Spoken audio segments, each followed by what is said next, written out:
Because of a family alliance, I marry Yara Fu, a socialite from Beijing's elite circle. But I know I'm just a stand-in for her first love, and now that first love is about to return home. I think it's time for me to leave, before she grows suspicious. I carry only a plain, unremarkable bag, holding everything I own. Gold bars and cash. I don't want to leave any trace that could be linked back to my family. So I leave my ID behind. I've already laid out my escape plan long ago. I've already picked out a remote little town, planning to start a new life there, alone. Just as I'm about to walk out the door, Yara suddenly throws herself into my arms. She kisses me almost frantically, marking me, then yanks open my bag to check inside. Her words sound caring, but her eyes are testing me. I'm used to this act of hers by now. I calmly wait for her performance to end, even leaning in to kiss her first. I brace for her to call me good husband in that fake sweet tone. Instead, she just laughs softly. She lifts my wrist and slips on a custom accessory. Honey, she says, I had this bracelet made specially for you as a keepsake. Wear it for the memory. I'll come pick you up at 8 tonight. My heart sinks like ice, but I force myself to squeeze out a single word. Okay. After lunch, I make an excuse about heading a different way, slip past her, and duck into another car. I stare at the tiny dot in the rearview mirror, shrinking smaller and smaller. My eyes fall to my wrist. Since I've chosen to leave, there's no reason to keep her bracelet. Only a custom key can remove it without damage. But this kind of job needs a professional. An idea strikes me. Right in front of a mall downtown, I tell the driver, stop here right at the mall entrance. Sir, the driver says. Miss Fu told me not to stop along the way. I expected he'd say that. So without missing a beat, I pull out my phone. I find an old voice message from Yara and play it for him.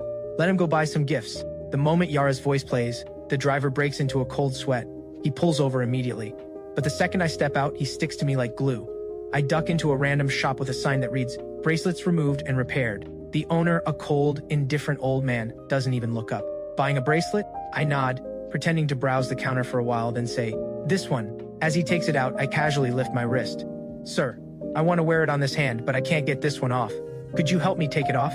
He agrees without a second thought, but as he bends down to grab his toolbox, his gaze sweeps over the bracelet on my wrist. His expression shifts instantly. He looks up, studying my face. Young man. This clasp is special. Without the matching key, it can't be removed without damage. The only way is to break the clasp. I freeze for a moment. Melt it down then, I say. Now the old man understands everything. How could I not recognize this? I made this bracelet for Yara Fu myself years ago as a piece just for her, meant only for someone she loves.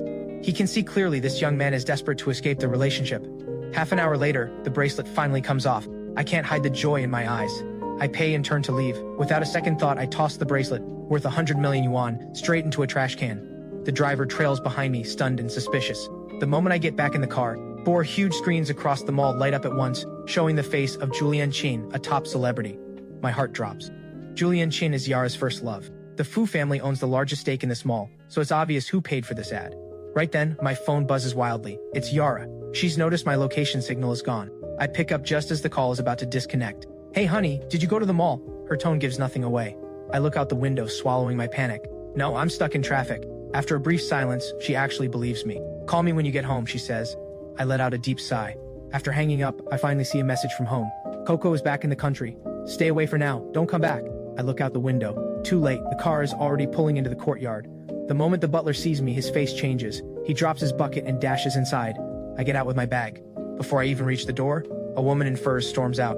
How dare you show up here with no sense at all? A sharp ache hits my chest. Wronged, I blurt out, Mom, I'm the real son of the Chu family. Yet they always favored Coco, the adopted daughter, all because I got drunk at my coming-of-age ceremony 5 years ago. Coco deliberately got too close to me. I flatly refused her, but my parents blamed me without ever hearing me out. They never once listened to my side. From then on, I became nothing but a tool for the family, married off to Yara Fu for the family's benefit. Your sister has both fame and fortune now, my mother says. A successful career. Didn't I tell you not to come back? How thick is your skin? Watching my mother spiral into hysterics, whatever was left of my battered heart finally goes cold. Then I pull my grandfather's will from my pocket. I'm here for what grandfather left me. My mother freezes for a second, then sneers. You're already married to Miss Fu. And you still have the nerve to come back for this inheritance? I don't bother arguing with her. I just want 1 car and 200,000 in cash. Now, she hesitates, her eyes flickering, thinking to herself, compared to the old man's 50% shares and over a dozen properties, what he's asking for is nothing at all. Her expression instantly softens. Wait here, I'll have someone bring it. Along with the car keys and cash, she also produces a property division agreement. She tries to talk me into voluntarily giving up my remaining inheritance rights. The butler stands off to the side, watching coldly, calculation hidden in his eyes. Years ago, the butler withheld a key piece of information, creating a false impression. He let my parents keep doubting my true bond with the family. That's why I was left out in the cold for years. He even had me married off to that domineering rich heiress. The moment I get what I came for and step out of the Chu family gate, I snap my SIM card in half. I glance at Yara's 99 missed calls. A wave of relief washes over me. I drive without stopping. I drive through the night to the guest house I've booked in a small town. From a distance, I spot a woman standing by a stone marker. "Mr. Chu?" I nod. "Yes." She warmly hands me a basket of fruit. Then she gets in the car. "Hi, I'm Lily." After a while driving, the car stops in front of a house covered in blooming roses. It's a 3-story house with a courtyard, a fountain, and a pond full of edible tilapia.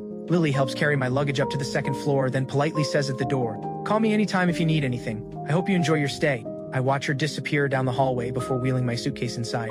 Meanwhile, back in Jing City, the mood at the Chu residence is suffocating. Yara has arrived, and the once grand mansion is now in complete chaos. Ornaments and dishware lie scattered across the floor. My parents stand rigid, uneasy. Yara sits on the only sofa still intact. The whole house feels suffocating. Meanwhile, I've already been in the small town for 2 days. The peace here has been healing my anxiety, though at night I feel an emptiness beside me. I find myself unable to sleep. Early one morning, after breakfast, I head out with my new camera. A vendor woman calls out, "Oh, young man, heading out?" I nod. "I'd like 2 candies, please." She just waves her hand. "Take them yourself, no need to pay." I pause thinking, the people in this town are unbelievably kind. Then I won't be shy about it. "Thank you," I say. She smiles at me, then glances at a paper ticket on the table. "Oh, right, young man, there's a bonfire festival at Water Village tonight. Want to check it out?" I glance back puzzled. "A bonfire festival?" She explains, "It's a local tradition around here. Lots of singing and dancing, really lively." She presses a ticket into my hand. I thank her and take the ticket. Passing by an archway, I forget all about the Water Village she mentioned. Turns out that's exactly where the festival is being held.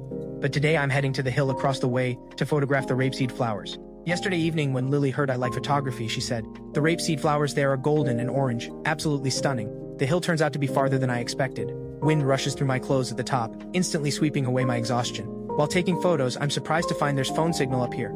The next second, a flood of messages comes pouring in. I want to shut the phone off, but I catch sight of Yara and Julian Chin's names. Without thinking, I tap on a post. Their smiles look almost identical. So after I fled with everything I had, she's just been out there laughing with someone else without a care. I turn the phone off, out of sight, out of mind. When I get back that afternoon, Lily has just finished cooking.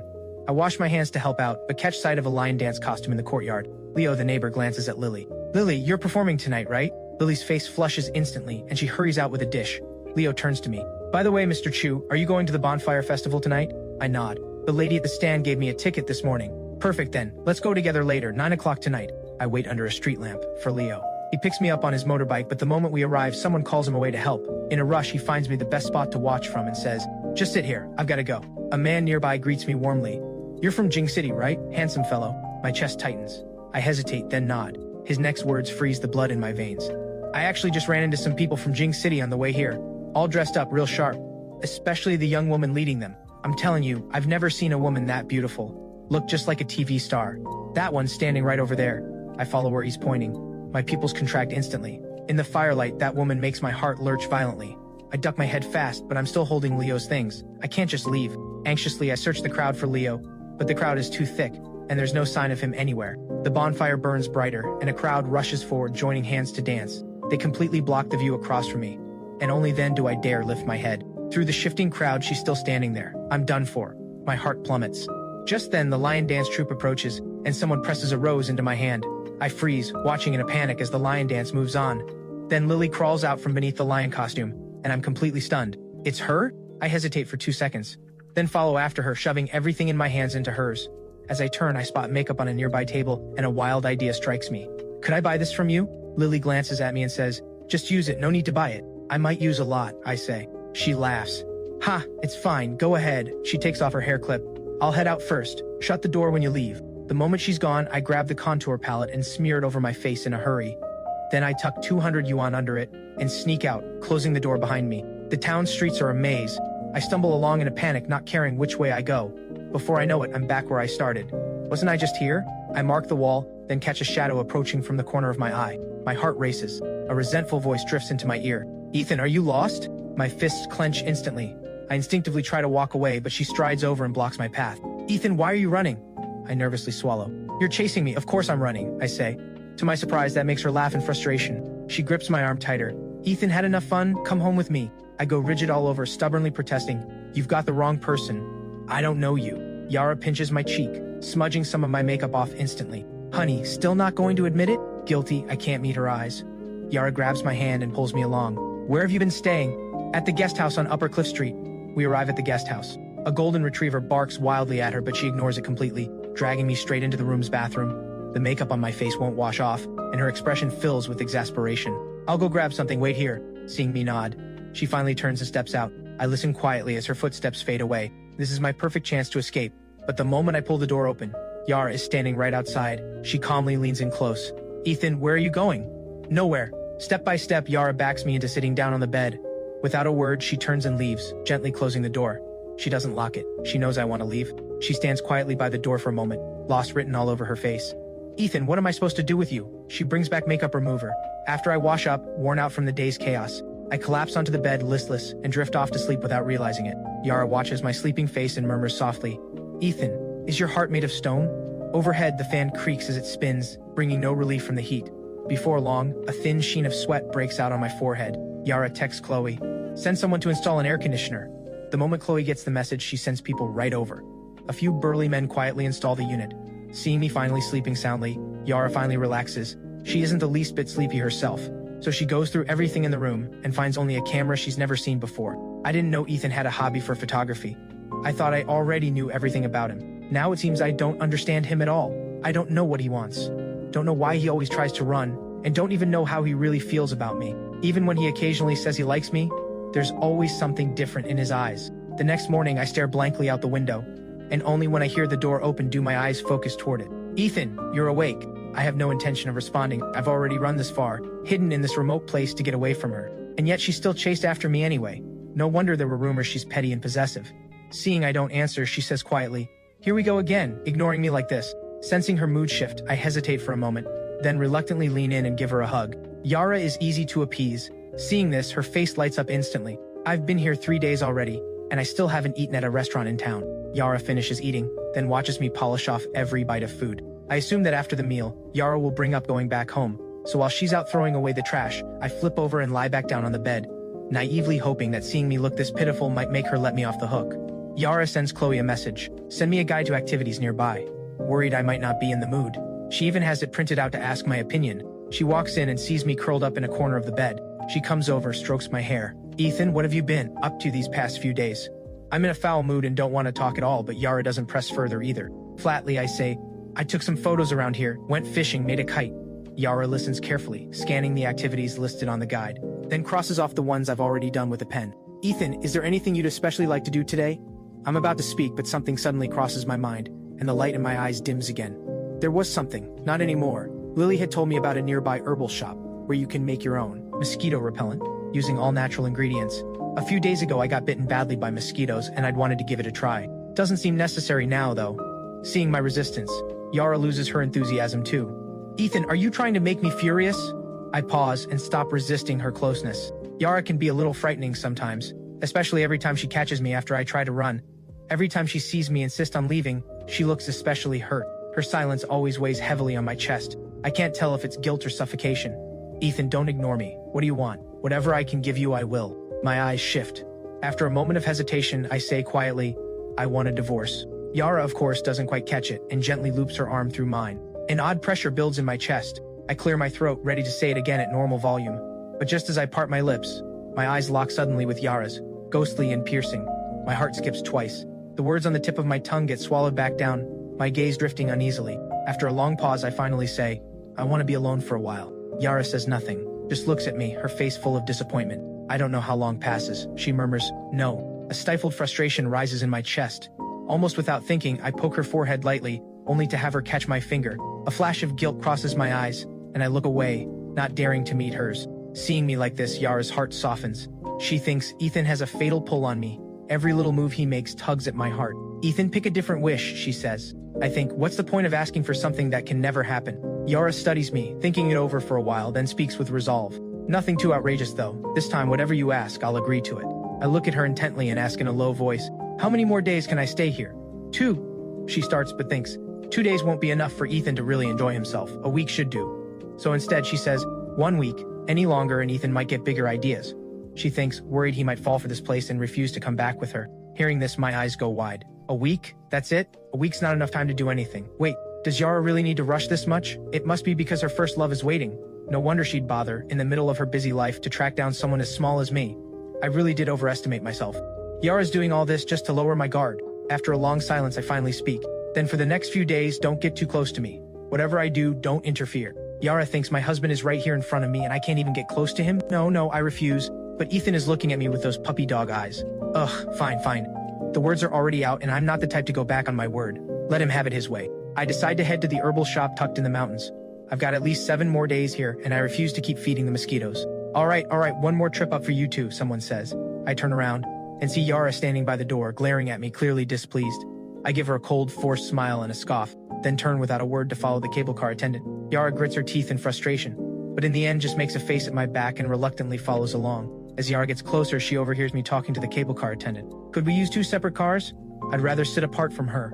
No, running 1 extra car is already a favor. Yara, a little annoyed, loops her arm through mine. Furious inside, the moment the attendant walks off, I immediately push her away and climb into the cable car by myself. Yara follows right in after me. There's clearly an empty seat across from me, yet she insists on squeezing in right beside me. Honestly, it makes me completely uncomfortable. But Yara, usually so perceptive, acts as if she notices nothing, even ignoring my size completely. Sweetheart, I'll have her fired if you'd like. Please don't be upset, she says. I freeze, then turn to look at the cable car attendant standing frozen in place. No need, I say. Honey, she says, you're so gentle and understanding with everyone else. So why won't you ever give me the same consideration? I stare at her quietly, thinking, this makes no sense. You're a wealthy heiress who has everything. Everyone in your family would practically worship the ground you walk on. What exactly deserves my sympathy or consideration? We ride the rest of the way in silence. The moment the cable car arrives, I hurry off, putting distance between me and Yara. But before long, I come to a stop. I have no sense of direction at all. Ethan, are you planning to visit someone's home? I rub my nose, a little embarrassed. Lily had told me the day I arrived, past the midpoint of the mountain. The people living higher up value their privacy immensely, and they deeply resent anyone barging into their homes. If someone did, getting yelled at would be the least of it. Some might even mistake them for a thief and chase them off with a stick. Seeing my flustered reaction, Yara pauses for 2 seconds, then says, let's go, quickly! Without hesitation, Yara turns and leaves with me. I pull out the map and hand it to her. There's no signal up in the mountains, so GPS is useless. Yara has an excellent sense of direction, so I let her lead the way. Might as well make use of that built-in navigator. The herbal shop turns out to be a rustic old house, still carrying an air of ancient charm. Just as I'm about to follow the shop owner inside, someone pulls me back from behind. Yara calmly straightens my clothes, completely at ease. I freeze for 2 seconds, a strange feeling stirring in my chest. Then old Lynn's voice calls from inside. Come in. Okay, I answer, and hurry inside. The inner room is spacious, herbal medicines sorted neatly into rows of small drawers. My interest is instantly piqued. The moment I sit down, Yara follows right behind, taking the seat beside me. I explain what I need to old Lynn. He points to a table nearby and says, there are materials on that table over there. You can try mixing your own portable herbal sachet. Several kinds are available with instructions beside each. I take the toolkit old Lynn hands me. Yara sensibly doesn't interrupt me. Her eyes just skim over the mixing instructions on the table. Then she picks up the tweezers and starts weighing out the ingredients in the small dish in front of her. Seeing this, I think, why does she look so practiced at this? Yara notices my puzzled glance perfectly. She smiles happily, thinking, I've never made a sachet before, but I've messed around with plenty of other things. As a kid, not exactly mature, I'd mix up itching powder recipes I found online, day after day. 2 hours later, I finally finish a sachet I'm satisfied with. Realizing the only person here to share this sense of accomplishment with is Yara, I turn to her. I did it. Wow, my Ethan is amazing. Yara's eyes light up, praising me without holding back. My life used to be full of happiness too, once.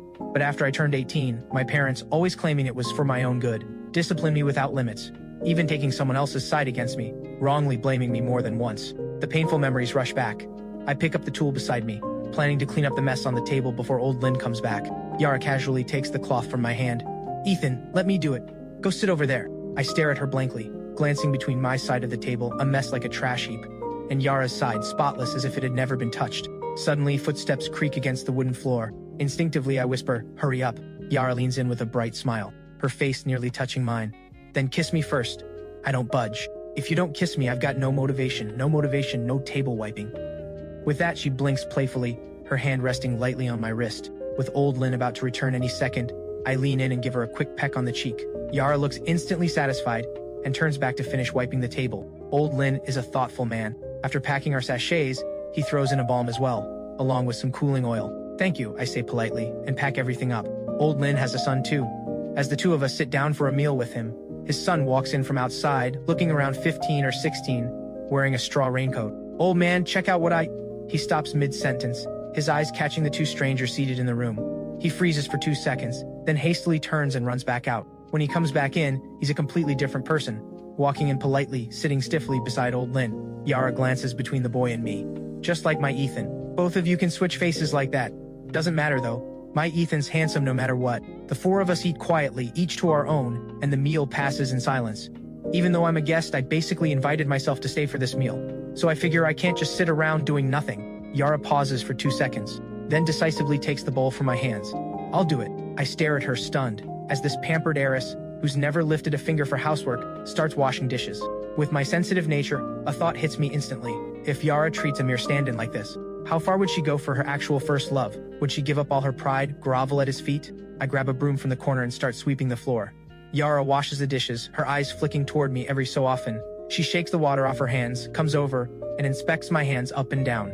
Seeing no cuts, she finally relaxes. I stare at her, baffled, not understanding her sudden fuss. It's not like I've never swept a floor before. Watching her go back to the dishes, I let out a quiet breath and keep sweeping, but after just a few strokes, something important suddenly comes to mind. All this warmth from Yara right now is just her setting a trap for me. The tenderness before was all an act, meant to lower my guard, and it seems her scheme is working. Right now, somewhere deep down, I've already grown dependent on her. Lost in thought, my brows furrow without me realizing, so much that I don't notice someone approaching. Warm breath brushes past my ear. "Ethan!" I jump, startled, and turn to see Yara moving to wrap her arms around me. I quickly spin around and stride to the other side of the courtyard. There are other people in the courtyard, so surely Yara won't dare do much. Yara's face instantly falls into a bitter pout. She thinks, "Now I finally understand what people mean about suffering through love." My heart aches. I'm just a fool, in love with someone I can't have, and still loving him anyway. I have no idea her inner thoughts are running this deep. Once the sweeping is done, I keep reminding myself to stay clear-headed, not to let her charm cloud my judgment so easily. I need to deliberately keep my distance, giving her no chance to get close. When Old Lin asks about sleeping arrangements, I even deliberately insist on 2 separate rooms. Yara senses my coldness instantly. She thinks, painfully, Ethan is avoiding me. I should have just taken him home last night. Old Lin arranges 2 rooms for us, right next to each other. I leave the window open to let the heat escape, but a thunderstorm rolls in at midnight, jolting me awake instantly. Should I go check on Yara? She seems to be afraid of thunder. On the other side, Yara hasn't fallen asleep either. Just as she's about to sneak into my room, she's caught red-handed by the figure standing at the door. "Come in," I say. Yara can't help the corners of her mouth curling upward. She thinks, "I knew it, Ethan still has room for me in his heart." I'd originally planned to have her leave the next day, but instead, I sleep straight through and end up running a fever, showing signs of catching a cold. I slowly open my eyes and suddenly find myself caught in Yara's warm, crinkled gaze. My heart lurches. My whole body feels weak and sore. Just as I try to push myself up, Yara hurries over and sits at the edge of the bed. "Honey, you're awake." Yara's happiness is plain to see. My heavy eyelids flutter, then dizziness overtakes me and I fall back onto the pillow. Yara instantly senses something is wrong, a bad feeling rising in her chest. Oh no, Ethan's forehead is burning up. Her brow furrows tight and she rushes out the door. Only the boy from yesterday is home at the herbal shop. Seeing Yara come out, he greets her politely. "Good morning." Yara glances at him and asks, "Is there a hospital nearby?" She's already bracing for the worst. Out here in the deep mountains, there's no such thing as a hospital. Leon pauses for a beat, then quickly sets down what he's holding. "Follow me." Yara follows without a moment's hesitation. Before long, they spot a house with a signboard hanging out front. The sign reads, "The Lin Clinic." Leon knocks and waits a moment, and when there's no response, he expertly retrieves a key hidden in the doorframe. He unlocks the door and walks into the main room, where they find the owner, an elderly woman. Leon walks over and takes the wooden fish out of her hands. Yara steps forward to explain the situation. Granny Lin then picks up her prepared medicine box and comes to examine me. The moment they return and reach the bedside, my hand suddenly grabs at her sleeve. She gently pats my hand. "It's all right, let the doctor take a look." She leans in close, and just as the words leave her mouth, she hears me murmur, "Don't leave me." Yara's expression softens, emotions stirring in her chest. Just as she's about to respond, "Sis, don't." The pleading tone, low and hushed, cuts through her like a blade. Yara's heart turns cold in an instant. Resolutely, she swallows back the comforting words she was about to say. The digital thermometer reads 39 degrees Celsius. Granny Lin, unfazed, retrieves the herbal remedy and fever-reducing supplies. I keep these prepared every year for sudden colds and fevers. Give him the medicine on schedule and wipe his forehead and palms with alcohol. Keep a close eye on him. If anything comes up, come find me next door. Leon feels a bit awkward and follows her out too. He sits in the courtyard, glancing every so often at the inseparable pair inside. He thinks, any child of theirs would surely be lucky. Yara is head over heels in love, though right now, Having a child is the last thing on her mind. Yara grits her teeth, trying to console herself. Life is already bitter enough, she thinks. If he wants to call for his sis, let him. My husband carries another woman in his heart, and even though we're married, he still can't stop thinking about his first love. If word got out, it would be humiliating. She remembers, back when we'd just been married a week, how she'd bragged to everyone that her husband was clingy, madly in love with her. The excuse she made up for this trip was that she and her husband were going on an anniversary getaway. Every time people offer flattering wishes for a long marriage, for children soon, she responds with easy grace. But deep down, she knows the truth all too well. Ethan has never once thought about staying with her for the long run. The moment he gets a chance, he's desperate to get away from her. Her attempt to comfort herself fails. Her expression darkens another shade. By the time I wake up, I don't know how to say anything, so I just keep my eyes shut and pretend to sleep. Yara wipes my palms with alcohol, carefully, keeping me from moving too much. "You're awake?" Yara says. Her voice sounds hoarse enough that I pause, surprised. I open my eyes to look, and only then notice how different she looks from usual. Her hair, usually kept perfectly styled, is disheveled now.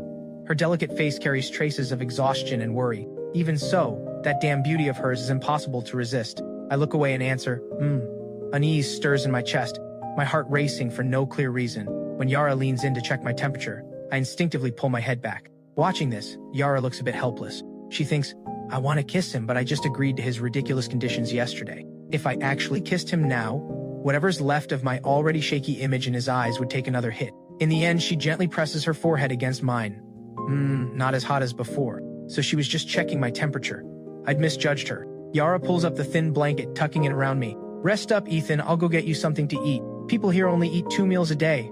Yara borrows the kitchen to cook a bowl of vegetable porridge, then ladles it out and blows on it to cool it down, carrying it into the room and feeding it to me spoonful by spoonful. Back when we first got married, I fell seriously ill. Back then, I was always afraid of being a burden to her, so I kept it to myself, gritting through the discomfort, until she found out. She rushed me to the hospital, then drew up a whole health diet plan for me, hiring a nutritionist to plan my meals and a personal trainer to help build up my strength.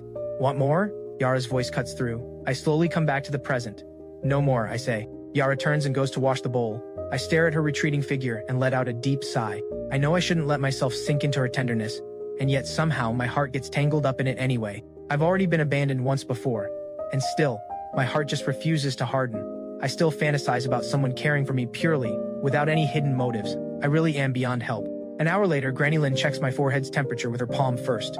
Still a bit of a low fever. Remember to take the medicine on schedule. Dress warmly, don't catch a chill. I nod. Yara follows Granny Lynn to pick up the medicine, pays for it, and comes back. All morning I'm sick and listless, drained of energy. Yara stays by my side the whole time, chattering away.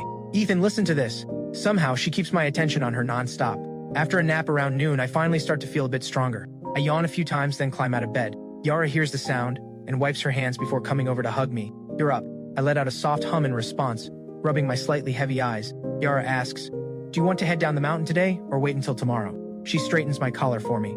I pause, then ask, is the cable car still running today? I recall the attendant's attitude from yesterday morning. If we miss the window, it'll be nearly impossible to convince her to run another trip. Yara holds my hand. Yes, and it runs until 5. My hand feels a bit cold to her touch, so she immediately puts a jacket on me. I don't want to trouble Leon too much, I say. I might not sleep well tonight anyway, so let's just head back today. I thank Leon and pay him extra. Leon insists on packing me a whole bag of local specialties. Anyone who buys from our shop, I always send them off with something extra. I try to decline, but there's no arguing with Leon's insistence. We hurry off to catch the cable car. Before we even reach the peak, I spot a black car parked at the head of the lane in the distance. I frown and turn to Yara beside me. Didn't we agree? Yara presses a finger to my lips, cutting off the rest of what I was about to say. We're both a mess. Let's go wash up first. I look her up and down, forgetting for a moment that Yara used to have severe cleanliness obsessions. It only seemed to ease up after she met me. Yara pouts, shooting me a glare. It's your fault, always running off to those grimy little corners like some stray puppy, filthy every time, and then when I find you, you look at me with those innocent eyes and my heart just melts. Ugh, so annoying. Hearing that, I feel a little embarrassed, and end up saying nothing. The water pressure at the guest house is unreliable, always running cold halfway through a shower. Since arriving, I think I've only managed 2 proper showers. Yara hasn't fared much better. Chloe stands waiting by the car. Seeing the two of us come out, she looks a bit dazed, thinking, no wonder he's the young master, always managing to keep Miss Fu completely under control. She rubs her temple, thinking silently, truly, everything has its match. She steps aside and opens the car door. She thinks before we even got here, seeing how furious Miss Fu was, I actually thought she might finally stand her ground this time. But now, it's clear Miss Fu's heart and mind are entirely full of him. She's hopeless. Still, I can't help thinking he's a bit ungrateful, honestly. At first I thought he was like a good luck charm, softening Miss Fu's temper by more than a few degrees. Who would have guessed that within a month of the wedding, he'd start causing all this trouble? Desperate to run, over and over, Yara and I climb into the car. We wait a good while, but nothing happens. I turn to see Chloe standing by the car door, lost in thought, her expression shifting. What are you standing there for? At the sound of my voice, Chloe snaps back to attention and scrambles into the car in a hurry. Yara has a villa in the next town over. She thinks originally my plan was to stay in Jing City handling work, letting Ethan clear his head on his own. But the very first night after Ethan left, I couldn't sleep at all. So the next day, I rushed over. Worried that showing up suddenly might scare him off, I bought a villa in the nearby area beforehand to stay in. I asked a local contact to quietly keep an eye on his safety from a distance. I never meant to intrude on his solitude. After a while, the car pulls up in front of the villa. Ethan, wake up, we're here. After a shower and change of clothes, I feel like myself again. The two of us sit on the sofa and Yara stares at me intently, thinking, I really want to kiss Ethan. Why did I ever agree to such an unreasonable condition? I notice her intention and say firmly, no. Yara stares at the ceiling, aggrieved, her thoughts churning. My husband is right here, and I still can't kiss him. What kind of nonsense is this? Her eyes are brimming with hurt. Watching her like this, I suddenly find her a little endearing. But then out of nowhere, I remember her first love. The smile fades slowly from my lips, and a sharp twinge stabs at my chest. Yara is nothing but a cruel woman, carrying someone else in her heart, while pretending to love me most of all. Why does she insist on doing this to me? I stand up abruptly, furious, wanting to put as much distance between us as possible. But she grabs my hand almost without thinking. I had the kitchen make your favorite dishes. Ethan, let's go eat. Chloe sits on the living room sofa working through some tasks, a faint relieved smile crossing her face. When her gaze meets Yara's, she quickly stands. Miss Fu, sir. Then we all sit down to eat. I eat slowly, an old habit I never broke. Back home, my parents used to make me eat last. If I was too slow, there'd be nothing left. That's why my stomach's never been quite right since. But after marrying Yara, she's always treated me so well, never once shorting me on anything, and slowly, my eating pace has drifted back to slow. Yara and Chloe finish eating quickly, then dive into work talk, treating me as if I were part of the family, not an outsider at all. I eat the shrimp Yara has peeled for me, then slowly set down my chopsticks and say, I'm full. Yara ladles out a bowl of soup and sets it in front of me anyway. Have some soup, it'll help with digestion. She watches me closely, and only once I pick up the spoon and start drinking does she satisfiedly look away. After the meal, I return to the bedroom, lying on the bed, lost in thought. In 5 days, Yara will take me back to Jing City. I have no idea what awaits me there. These past few days, Yara has stayed glued to my side, giving me no chance to slip away. I need to escape. I have to run. I refuse to accept this. I still haven't figured out why my parents, who used to dote on me, suddenly changed. I still don't understand what makes Yara's first love so special that she can't let him go. I still haven't. Just then, Yara walks into the bedroom. Seeing me lost in thought, she asks, Ethan, what are you thinking about? My thoughts interrupted. I open my eyes and look at her. Nothing. Seeing my sharper edges soften, that I'm willing to engage with her, Yara's mood lifts without her even realizing it.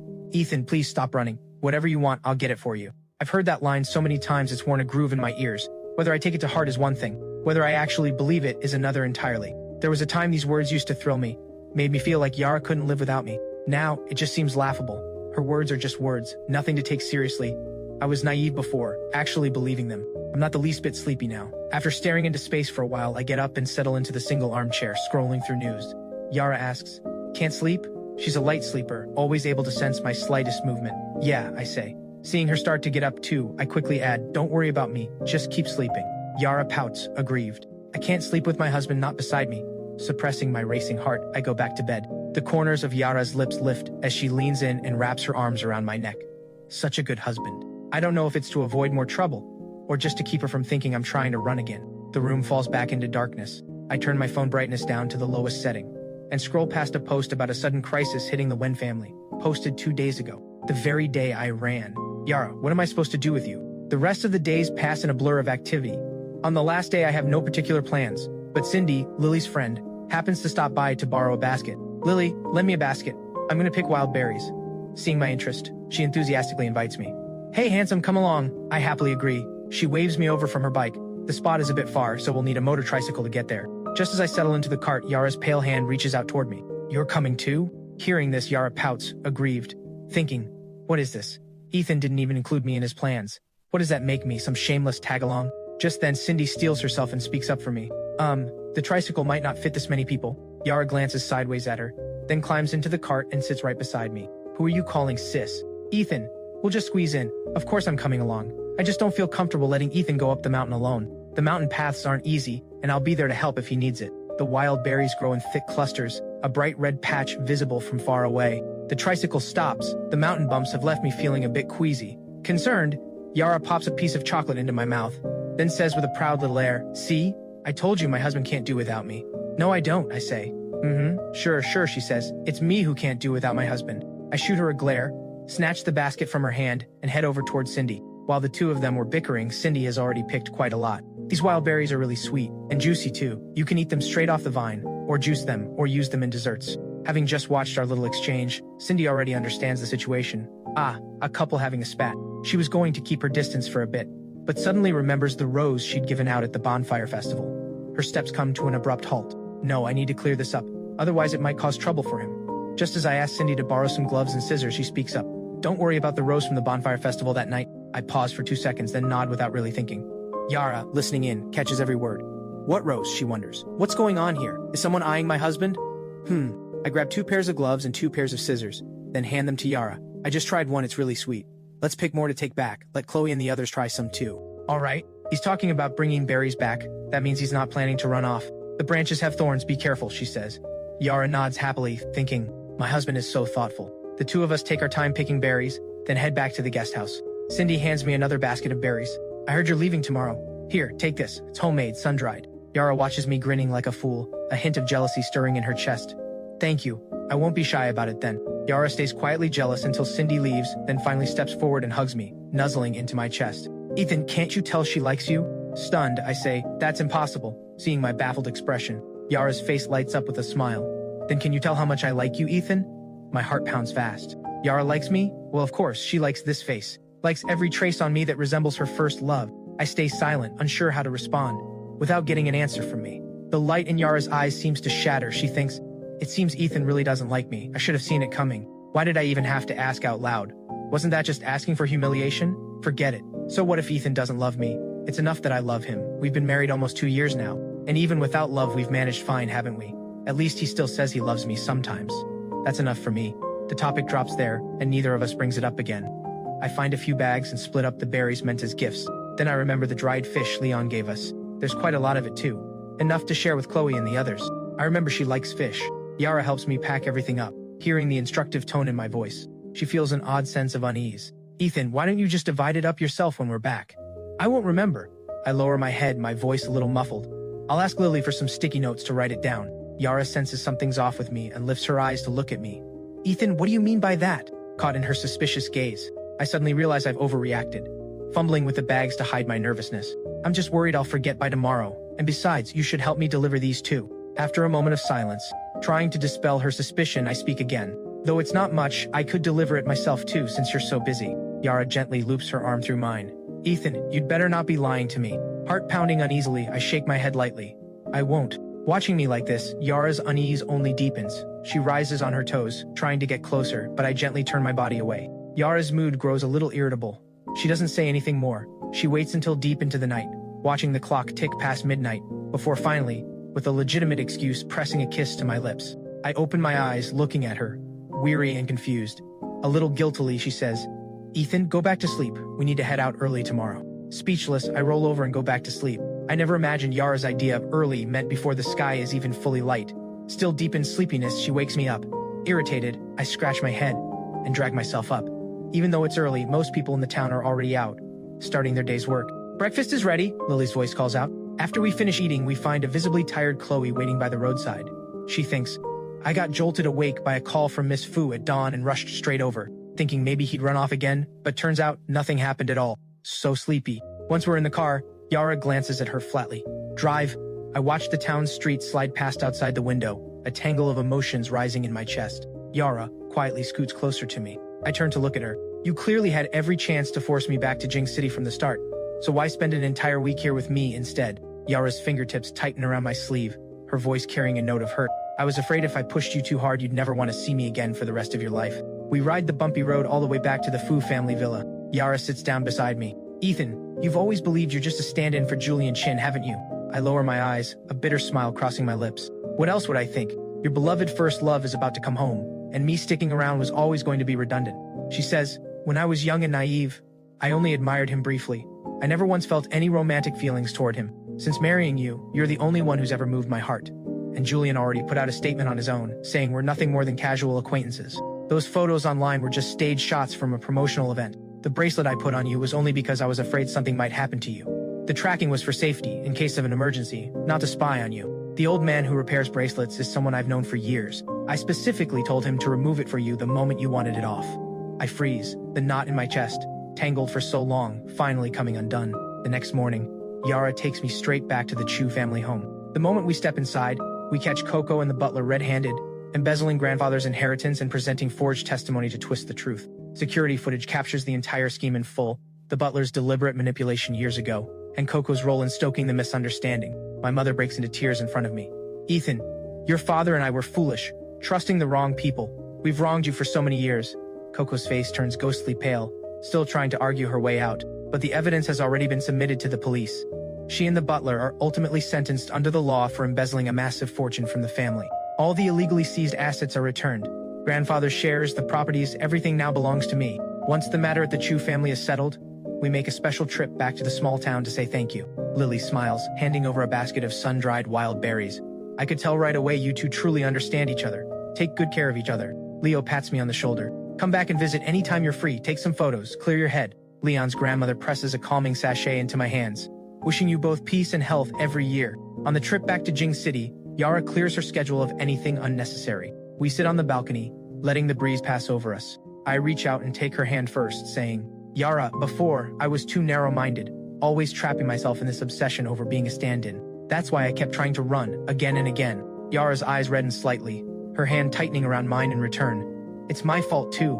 My possessiveness went too far. All I knew was clumsy ways of trying to hold on to you, leaving you feeling so suffocated. I turned my head to look at her. I won't run anymore. From now on, wherever I am, I only want to be with you. Afterward, my parents visit often, trying to make up for the years they failed me. I gradually take over the Chu family business, forming a powerful alliance with the Few Corporation. In our free time, we return to the small town, picking wild berries, hiking up the mountain to take photos. Every wrongdoer receives their due punishment, and I finally break free from the shackles of being a stand-in, once and for all. No more distance, no more suspicion between us. From here on, every day, every year, is filled with quiet, complete happiness.